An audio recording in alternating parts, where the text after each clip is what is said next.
beer scene in BC is blowing up. So I'm down here in Port Moody to meet the boys from Twin Sails Brewing and try some of their German-style craft beer.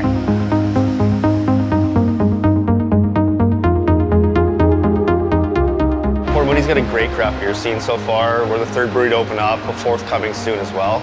And they've really built a great love for craft beer on Port Moody, which has been great for us. So we get a ton of locals as well as a lot of people coming in from Vancouver to check out the brewery scene as well. So it's a great mix of people. So we focus on German-style beers. Our biggest seller right now is definitely our Pilsner. It's my favorite personally. It's a little bit hoppier than your traditional Pilsner, which kind of makes it a bit more craft style as opposed to some of the macro Pilsners that are out there.